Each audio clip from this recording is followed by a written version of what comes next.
Hoy quiero que hablemos de algo que en España se discute a gritos, pero se gestiona en susurros, algo que muchos sienten en el pecho antes de poder explicarlo con palabras, algo que cuando aparece en la pantalla dura 10 segundos y luego se evapora, como si el país pudiera mirar hacia otro lado y seguir caminando como si nada. Estoy hablando de la inmigración ilegal, y lo digo así, con esa expresión que incomoda a unos y enciende a otros, porque ya verán, aquí lo primero que se libra no es una batalla de fronteras, sino una batalla de lenguaje. Se pelea por las palabras para no tener que responder por los hechos. Y antes de que alguien se me adelante, déjenme dejar algo claro desde el principio, con calma y con respeto. Una persona no es ilegal. Ilegal es la situación, el circuito, el negocio, el agujero en el Estado, la puerta giratoria de la impunidad. Pero también les digo otra cosa, con la misma serenidad. Un país no puede renunciar a controlar quién entra en su territorio. No puede convertir la frontera en una ruleta moral donde unos se enriquecen, otros se mueren y al final los de siempre pagan la factura sin que nadie asuma responsabilidades. Porque aquí, mientras discutimos si la palabra es dura o no, hay una realidad que no se suaviza con eufemismos. Hay rutas, hay mafias, hay embarcaciones precarias, hay miedo, hay desesperación, hay niños, hay hombres agotados, hay mujeres que llegan sin saber si lo peor ya pasó o si lo peor empieza al pisar tierra, y hay también un Estado que demasiadas veces improvisa, que reacciona tarde, que parchea, que da la sensación de que gobierna con el retrovisor y con la agenda del día, no con un plan. Yo he visto esa escena repetirse con una precisión casi cruel, un muelle al amanecer, el aire cortante, el brillo metálico de las mantas térmicas, la mirada perdida de quien no sabe si está a salvo o simplemente ha cambiado de peligro. Y unos kilómetros más allá, el ruido de una rueda de prensa donde todo se reduce a consignas. Allí, la realidad pesa. Aquí, la realidad se edita. Y entonces aparece la pregunta que nadie quiere formular en voz alta porque obliga a mojarse. ¿Quién se beneficia de que esto siga así?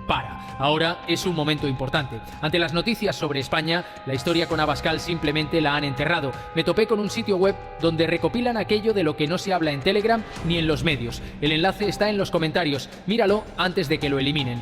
No se beneficia la persona que llega jugándose la vida, no se beneficia el vecino que ve cómo su barrio se tensa sin medios suficientes, no se beneficia el policía que hace turnos imposibles, no se beneficia la trabajadora social que no tiene plazas, ni recursos, ni tiempo, no se beneficia el empresario honesto que cumple la ley y contrata con contratos, no con explotación, no se beneficia el inmigrante que lleva años en España, trabajando, pagando, integrándose y que de pronto siente que el debate lo arrastra como si fuera sospechoso por defecto. Se beneficia el negocio, se beneficia la red, se beneficia la mafia, se beneficia el intermediario que vende humo, el que cobra por una plaza en una balsa, el que promete papeles como quien promete un billete de lotería. Y políticamente se beneficia también quien ha descubierto que este asunto sirve como cortina, o para darse golpes de pecho y parecer humanitario en un plató, o para lanzar frases incendiarias y parecer valiente en un mitin. Mientras tanto, gestionar de verdad.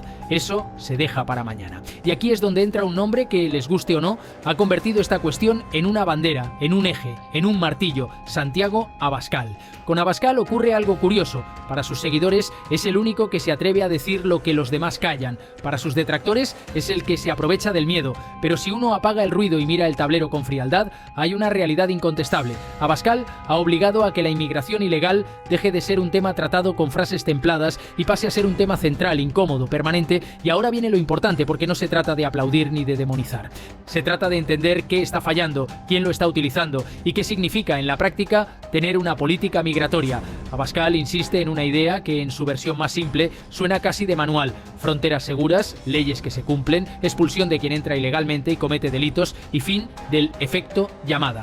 Eso es lo que repite, eso es lo que defiende y eso es lo que le ha dado rédito, porque conecta con una sensación extendida: que el Estado no manda, que el Estado reacciona, que el Estado muchas veces se justifica. Pero ojo, porque repetir una consigna y gobernar un fenómeno son cosas muy distintas, y yo, como periodista y como ciudadano que no quiere que su país se rompa por dentro, necesito ir un paso más allá y les invito a ir conmigo. Vamos por partes. Primera parte: el efecto llamada no es una frase, es un mensaje, y los mensajes viajan. Cuando un Estado transmite, aunque sea sin querer, que entrar ilegalmente puede terminar en una regularización, o en una estancia prolongada sin consecuencias, o en un sistema saturado donde nadie puede hacer nada, ese mensaje cruza fronteras antes que cualquier patrullera. Lo escuchan las familias, lo escuchan los jóvenes, lo escuchan sobre todo las mafias, que son las verdaderas expertas en propaganda. Ellas saben vender esperanza cuando en realidad están vendiendo riesgo. Segunda parte: la frontera no es solo una línea en un mapa, es una maquinaria. Y si la maquinaria falla, todo lo demás se descose, porque la inmigración ilegal no se gestiona solo solo en la orilla, se gestiona antes en los países de origen y de tránsito, se gestiona con acuerdos, con vigilancia, con cooperación, con inteligencia contra redes criminales, se gestiona con procedimientos claros y rápidos, se gestiona con recursos para identificar, para atender, para decidir y también, sí, con una capacidad real de expulsión cuando la ley lo exige, porque una ley que no se puede ejecutar es una ley decorativa. Tercera parte, la integración no es un eslogan bonito, es una tarea durísima. Y si no hay integración, lo que queda es tensión. Y aquí, perdónenme, es donde muchos gobiernos fallan con una mezcla de ingenuidad y cálculo. Hablan de acogida como si fuera una foto, una ceremonia, una frase emotiva, pero la integración real es empleo, idioma, convivencia, normas comunes, educación, seguridad y también límites. Y si no hay límites, no hay convivencia, hay choque, un choque silencioso que empieza con miradas de desconfianza, sigue con rumores y termina con barrios partidos en dos. Y la cuarta parte, la que más cuesta decir porque toca el nervio de lo cotidiano, el impacto no es abstracto. El impacto baja a la calle, baja a la lista del médico, baja a la cola del trámite, baja al aula, baja a los servicios sociales, baja al mercado de trabajo, baja incluso a la percepción de seguridad, que es un termómetro delicado. Puede alterarse por hechos reales, por episodios concretos o por la simple sensación de que aquí no hay control. Y cuando la sensación se instala, es gasolina. Gasolina para la demagogia, para la exageración, para la polarización. Gasolina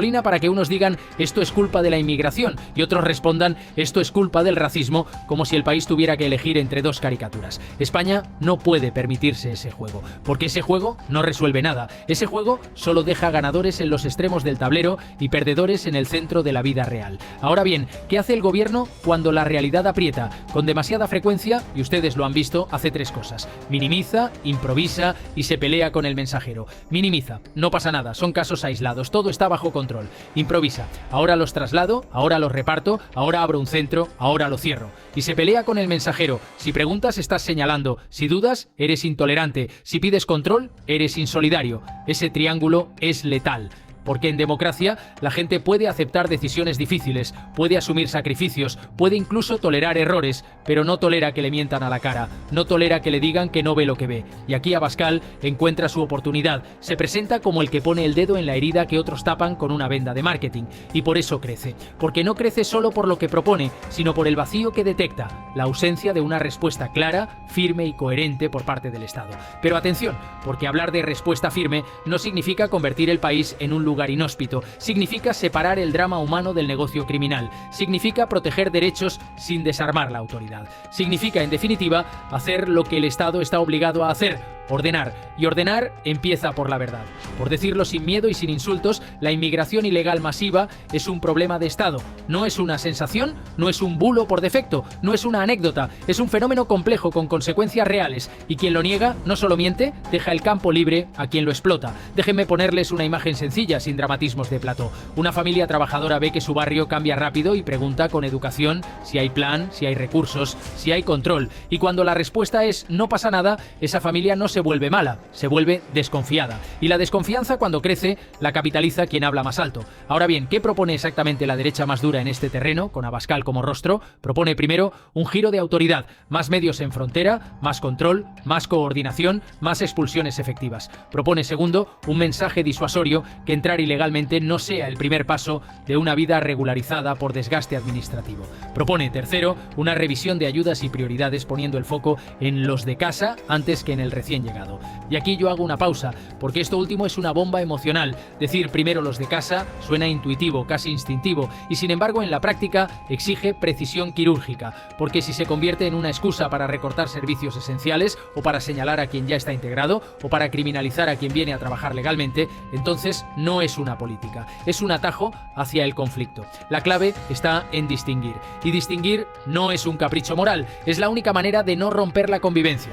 Distinguir entre inmigración legal y entrada ilegal, distinguir entre quien viene a trabajar y quien viene explotado por redes, distinguir entre quien respeta la ley y quien la desprecia, distinguir entre un Estado que protege y un Estado que abandona. Y aquí volvemos a Abascal, porque él sabe jugar con esa distinción y también con su simplificación. Abascal no es ingenuo, sabe que el mensaje corto viaja más rápido que el matiz, sabe que la frase contundente se comparte mejor que el párrafo razonado, sabe que en un país cansado la gente quiere certezas, no comisiones, y por eso su discurso es directo, sin anestesia: control, orden, expulsión, frontera. La pregunta es: ¿cómo traducir eso en un Estado que funcione sin convertir la política migratoria en un espectáculo? Porque hay algo que casi nadie dice en voz alta: la inmigración ilegal también es un síntoma de debilidad institucional. Es como una alarma que suena en la pared y te indica que hay un sistema que no está respondiendo, que la burocracia no llega, que la justicia no es ágil, que la coordinación entre administraciones es lenta, que faltan plazas, faltan intérpretes, faltan jueces, faltan policías, faltan recursos, y cuando faltan recursos,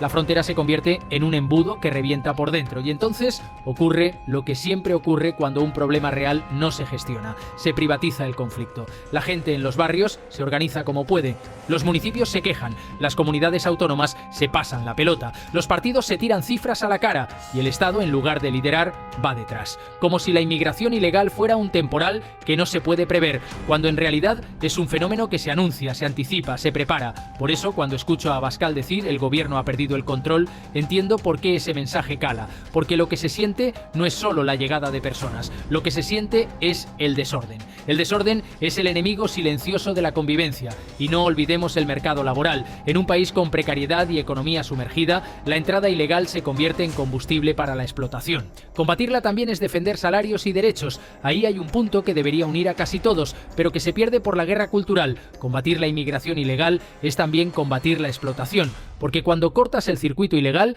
proteges al que llega y proteges al que ya estaba, proteges la dignidad del trabajo, proteges el salario, proteges la economía formal, proteges la idea de que aquí se vive bajo unas reglas. Y entonces uno se pregunta, ¿por qué cuesta tanto decir esto sin convertirlo en una pelea tribal? Y aquí de nuevo Abascal juega la carta de la ruptura. Ellos no quieren hablar, nosotros sí. Ellos se esconden, nosotros damos la cara. Ellos traicionan, nosotros defendemos. La única pregunta que importa es si detrás de ese golpe de mesa hay un plan viable o solo un eslogan rentable. Porque una política migratoria seria necesita tres cosas, y las necesita a la vez: control real en frontera y contra mafias, procedimientos claros y rápidos con garantías, e integración exigente para quien llega legalmente y se queda. Si una de esas piezas falla, el sistema se desborda. Ahora déjenme decirles algo que quizá les sorprenda. En este tema, España no necesita elegir entre corazón y orden. Necesita ambas cosas a la vez. Porque si solo hay corazón sin orden, lo que hay es caos y negocio criminal. Y si solo hay orden sin corazón, lo que hay es crueldad y fractura social. La madurez está en hacer las dos cosas: proteger y controlar. Y en esa combinación, cada actor tiene su responsabilidad. El gobierno, la de dejar de actuar como si la realidad fuera una campaña de comunicación. La oposición tradicional, la de dejar de mirar a otro lado por miedo al coste mediático. Y Abascal, sí, la de asumir que un país no se gobierna solo con frases contundentes. Se gobierna con medidas que se sostienen y que no incendian lo que dicen querer proteger. Porque el riesgo, y yo lo digo con todas las letras, es que el debate se convierta en una guerra de identidades donde todos pierden. Que unos acaben creyendo que todo inmigrante es un problema, que otros acaben creyendo que todo control es racismo, y que mientras tanto las mafias sigan haciendo su trabajo con una tranquilidad obscena. Yo no estoy dispuesto a aceptar ese guión, ni como periodista ni como ciudadano, y por eso hoy quería hablarles de Abascal en este terreno, porque su figura no se entiende solo por lo que dice, sino por lo que los demás han dejado de hacer. Cuando el Estado transmite desorden, nace el discurso del orden radical.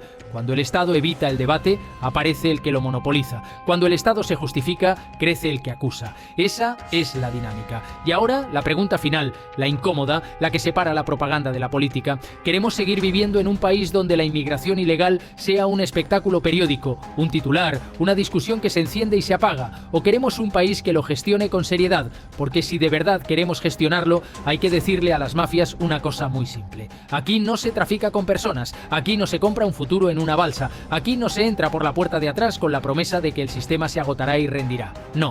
Y al mismo tiempo hay que decirle a quien llega legalmente, con papeles, con trabajo, con voluntad de integrarse: tu esfuerzo cuenta, tu respeto a las normas te protege, tu integración no es una rendición, es un pacto. Y hay que decirle al ciudadano que está cansado. Tu preocupación es legítima, no eres un monstruo por pedir orden, pero tampoco te dejes arrastrar por el odio, porque el odio nunca arregla un problema, lo convierte en otro. Abascal seguirá empujando este tema porque su política se alimenta de la sensación de descontrol y de la promesa de autoridad. Y mientras no haya una respuesta seria, coherente y constante por parte del Estado, seguirá teniendo espacio. Así de simple. La pregunta es si ese espacio lo llenará la política responsable o lo llenará el ruido. Yo, esta noche, se lo digo mirándoles de frente. La inmigración ilegal no se resuelve con silencio, no se resuelve con eslóganes, no se resuelve con moralina, se resuelve con un Estado que funcione, con una ley que se cumpla y con una sociedad que no se deje dividir.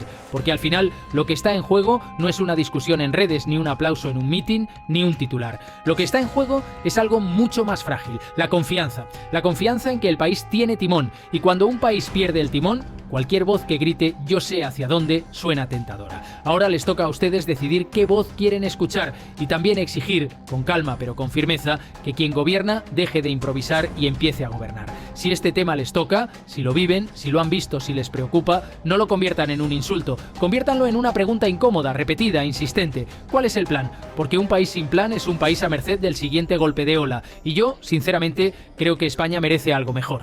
Hasta aquí por hoy, y si quieren que sigamos hablando sin miedo y sin guiones prestados de lo que afecta a la vida real, ya saben, aquí seguimos. Siempre con una pregunta encima de la mesa, la única que importa.